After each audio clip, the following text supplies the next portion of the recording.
Hi, everyone, and welcome to the Neil Haley Show. I'm the host of the show, Neil Haley.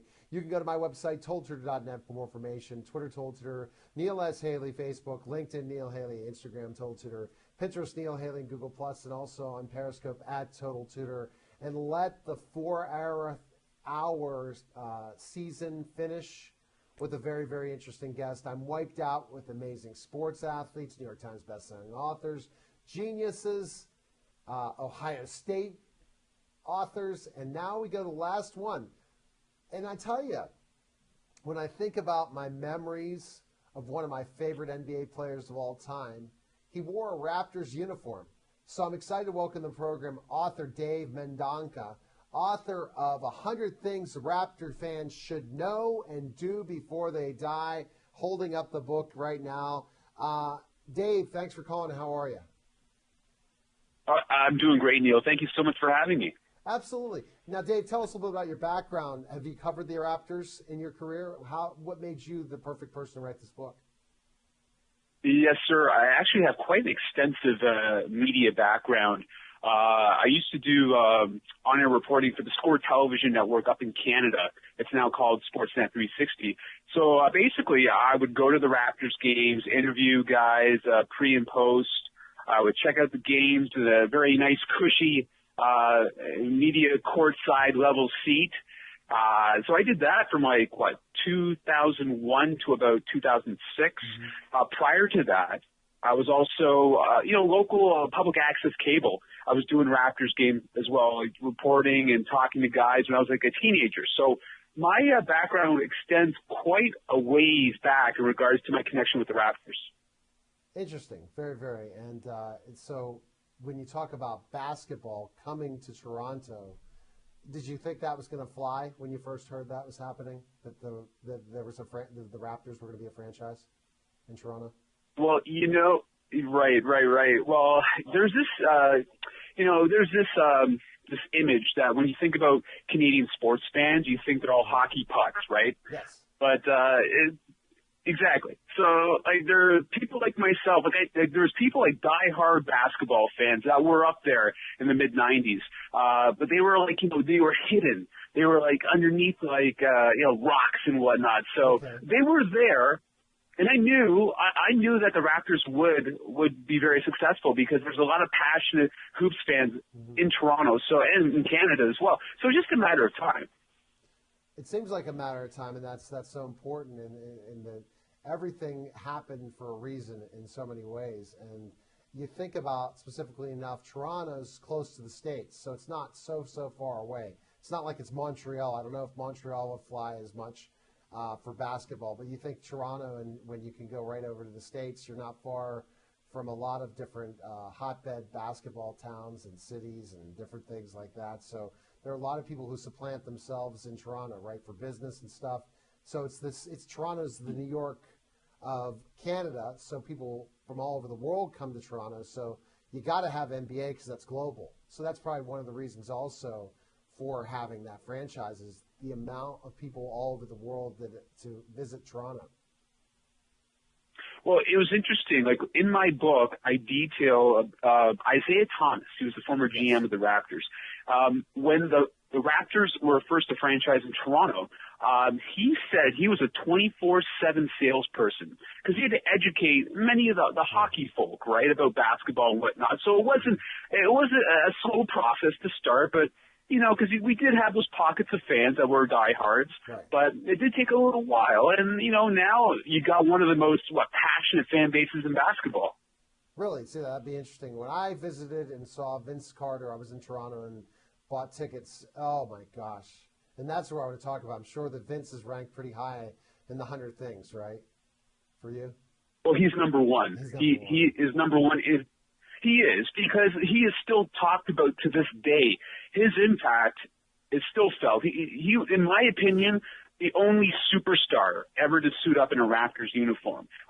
Yes. You saw it yourself. The guy was an incredible talent. And yes, the way he exited the franchise was quite controversial, and it's still a point of contention with many Raptors fans to this day. But you cannot take away the fact that he put the Raptors on the map. Slam dunk contest title in 2000, multiple All-Star game selections. We all saw it. The guy was half man, half amazing. So, yeah, he's number one. You got to know who Vince is. Hey, Vince was the Michael Jordan of Canada, for sure. Bingo. Because Bingo. I mean, when he was in his prime, he was unstoppable, really was. And if he had the right players around him, I think he would be considered an even better NBA player than he was, because the guy won the slam dunk title, but then he had all the characteristics of a great NBA player, right? Could shoot the ball, could get above the rim, could play defense, could motivate the team, all that stuff, and a winner, right? Well, in the year 2000, 2001, he was a top 5 NBA talent. Yeah. And it's funny, in the book, I spoke with Jerome Williams, a former forward with the Raptors, very enthusiastic fan favorite. And he said Vince could have been Kobe. Could have been, Yeah. but he never had the killer instinct. Never had the killer instinct. Oh, really? And Yeah. do you think it's the players So around him? Because, again, we look at all these famous top players. They always had some awesome players around him. Vince didn't really have Right. that. Well, Yeah. he did have Tracy McGrady for a little bit. A little bit. A little bit, and then later, well, they did, like, in 2001 when they won their first ever round of the playoffs. Like, they did have guys like Charles Oakley, Antonio Davis. Right. You know, they weren't superstars. You're right. He didn't have a Scottie Pippen. It's too bad Tracy didn't stick around for 2001 because they could have gone to the NBA Finals, in my opinion.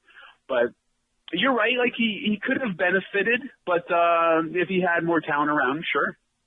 Oh, definitely. If he had the right talent around him, bingo, bango. You never know. And then injuries hurt Vince as well. I mean, days in Toronto, Yeah. injuries hurt him. Well, in the book, I do have a chapter called Vince Carter and the Breakup. And the Vince Carter, that was one of his nicknames, unfortunately, because it just seemed like every game there was something. Like, he had this face on him, like he was sucking on a lemon, because it just looked, he looked so sour after he, like, twisted an ankle or something. And the whole fan base just went like, are you serious? Like, Vince, get up. Yeah. So he was very frustrating, during the injuries, because we knew his potential. We knew the guy was a superstar. We just wanted him on the court, just performing at a high level. I'm sure in your 100 Things book, think about how once they became NBA fans, all the superstars come to Toronto because it's a NBA franchise. So probably after Vince, to keep the doors open so the franchise hasn't gone under, having such great NBA players playing in Toronto on the visiting team is a big part of it, right, for the fans. That say, I'm going to pick up a ticket for this game, or I can see this player, or see this player. Would you agree? Well, yeah. Well, I think that's with any franchise. Like, That's not definitely not Kobe. the superstar. Meaning, like, unless we're talking about, ones like San Antonio. I don't think that San Antonio has people lining up. That's their franchise. They're only few and far between the NBA, but I think that can help as well to make it a big ticket in Toronto. As who do you know is going to be in town this week to play? Oh, for sure. If LeBron's coming to town and the Raptors are facing the Cavs, you better believe we're there for sure. Like, I definitely believe that helps with ticket sales. It'd be nice if we had like a Vince Carter-like guy on the Raptors now, and that would just elevate things even further. Imagine a superstar talent against LeBron James. Yes. That'd be wild. But definitely, like, high caliber talent coming into town is always a draw.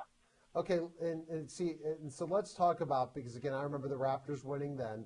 They've been in the playoffs a few times in their storied history. We'll get to that. But let's come up with the name first.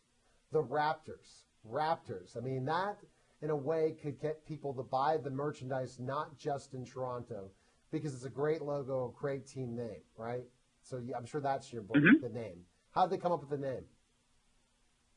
Well, it's funny. Before the franchise stepped on the court officially, they held a contest up here. And there were numerous names that were bandied about. But around that time, 93, 94, there was a hit movie. I'm sure your audience and yourself are well aware of it. Steven Spielberg film, Jurassic Park. Yes. So people, like, one of the options was Raptors, right? Someone suggested, like, in this contest. And people voted like crazy for it, even though it makes absolutely no sense No sense. Raptors in Toronto, how does that make sense? No, Like no. Utah Jazz. Like Neil, Utah Jazz? No, how does that no, make sense? no. You know what I mean? The only difference is New Orleans. So- They came from New Orleans. That's the only reason. Then at least we could say Exactly. it was the New Orleans Jazz that went to Utah. But this doesn't make sense. What were other choices than the Raptors for the name? The Canadiens? No, I'm just kidding.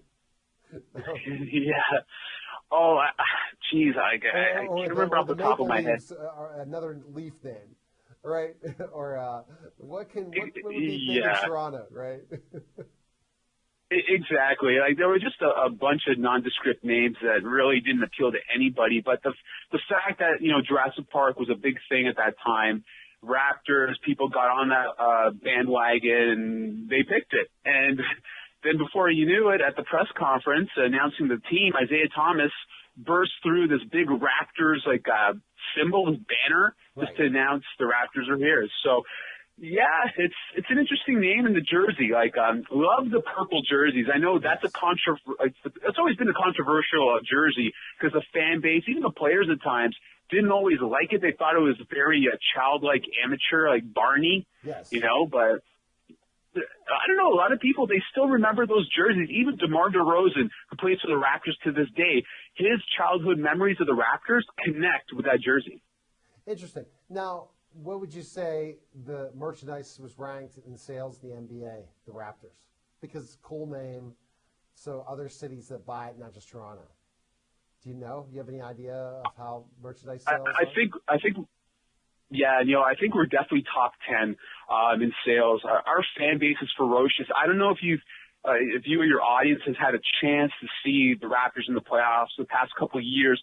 Just the fan reception, even outside of the Air Canada Center where they play, thousands of people in Jurassic Park cheering on the Raptors. So there's definitely a thirst by this fan base. They love anything Raptors. So you're educating me in this, and that's going to be the second part of this. I'm only Vince Carter because, again, I'm a Cleveland Cavs fan. I'm from Pittsburgh, and and when do we get – I have to at least look at my Nuggets and my Cavs every week in the standings, but I know Toronto's been in the playoffs, but I guess it just shows you make the playoffs. It's kind of like the Pirates. In other cities, they probably like, oh, they're the Pirates. Or you look at hockey teams, not the Penguins, where if we don't go and win the cup, it's a losing season. But some teams that make the NHL playoffs every year, they sell out so much that they're crazy for fandom.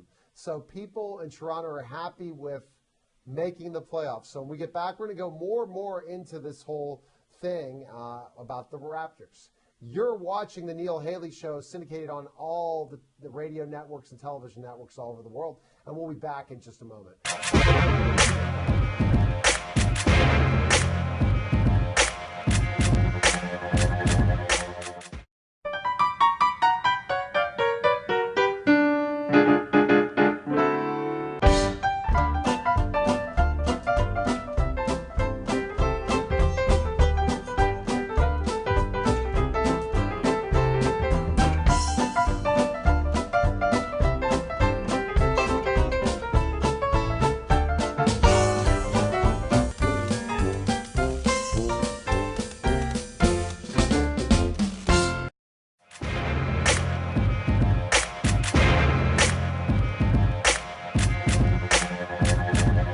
We're back to the Neil Haley Show on the Total Education Network. Again, TotalTutor.net for more information. Twitter, TotalTutor, Neil S. Haley, Facebook, LinkedIn, Neil Haley, Instagram, TotalTutor, Pinterest, Neil Haley, and Google+, and also on Periscope at TotalTutor.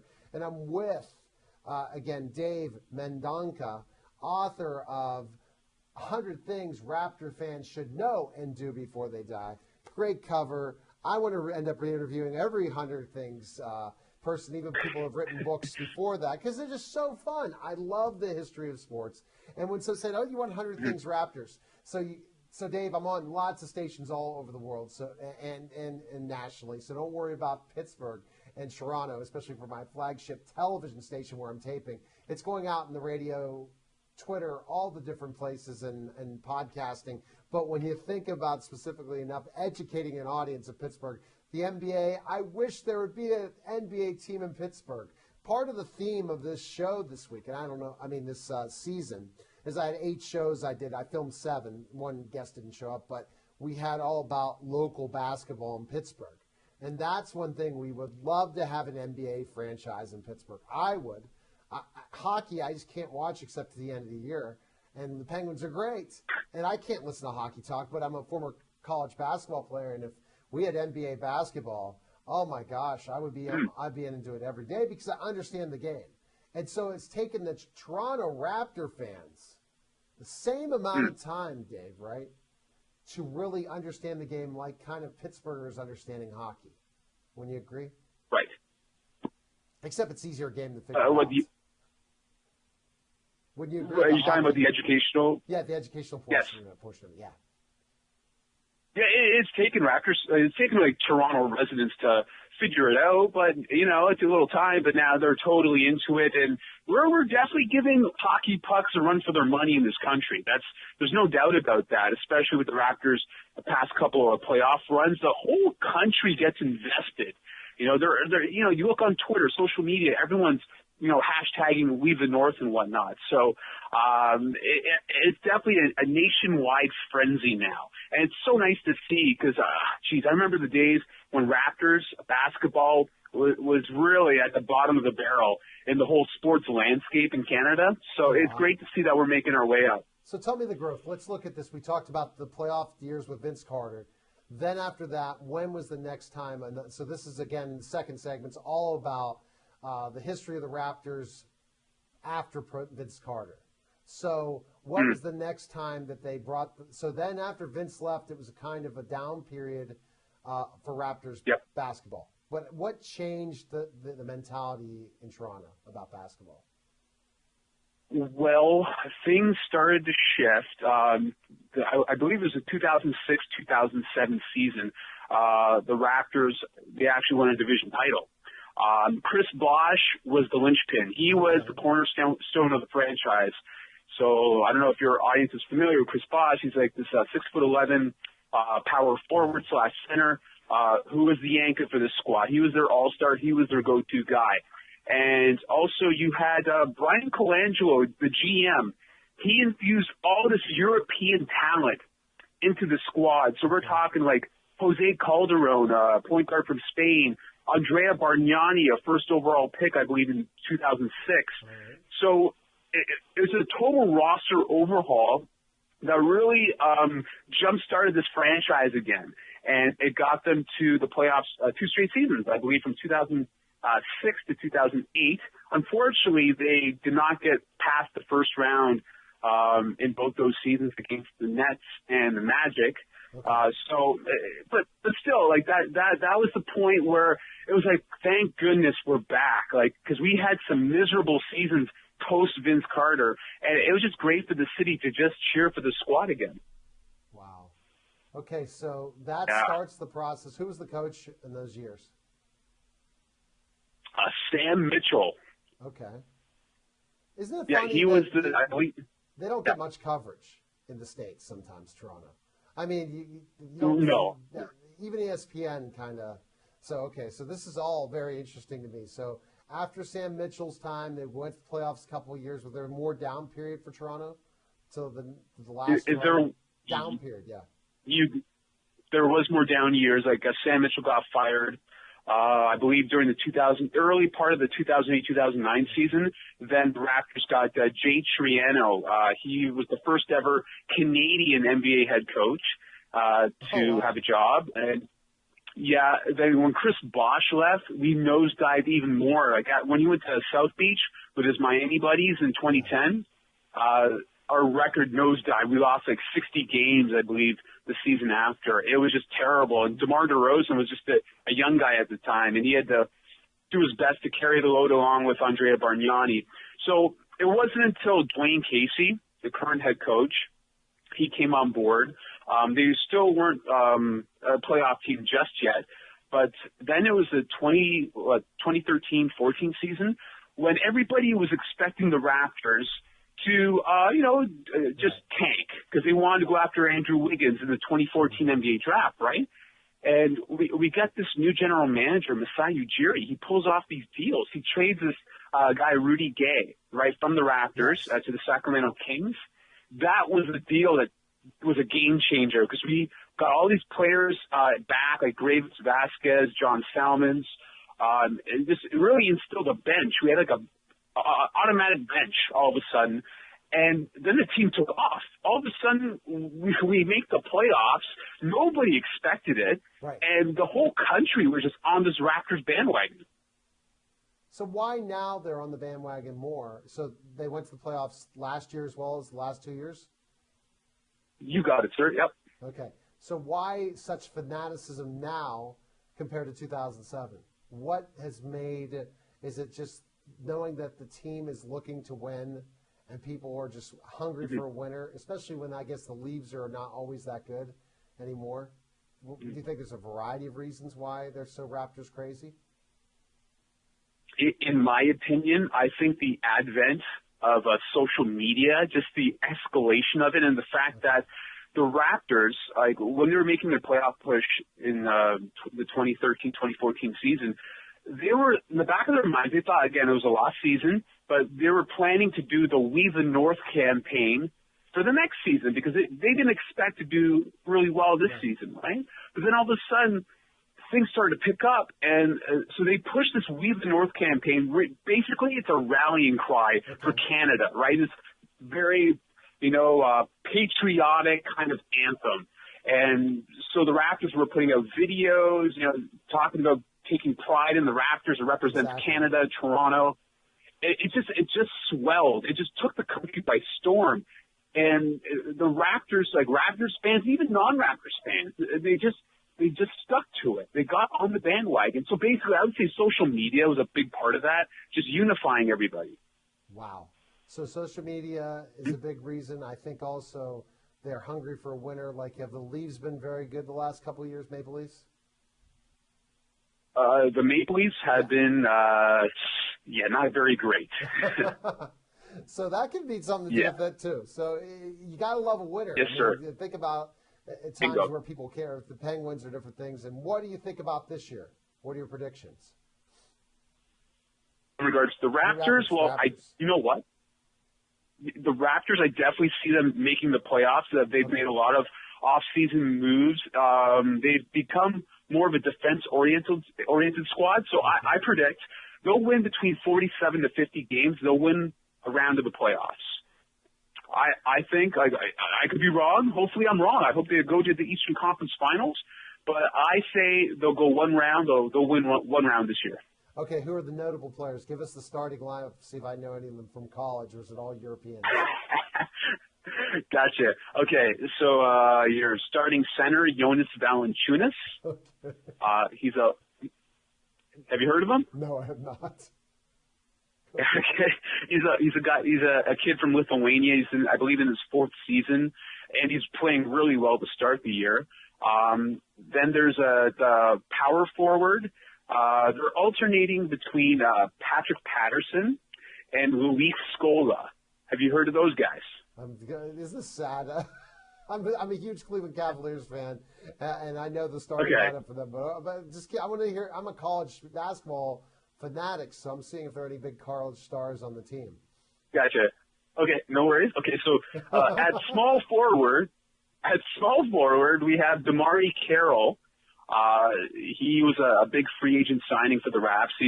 He's become a real defensive stopper and a guy who can score some hoops here and there. Mm-hmm. So he's probably their marquee free agent pickup. So that's at small forward. Shooting guard, we got DeMar DeRozan. He's been with the team for a while. Mm-hmm. Then you have the Bulldog, Kyle Lowry, who is our point guard. Okay, and Kyle Lowry, where did he play college ball? Villanova. There you go. That's where I know. He killed Pitt.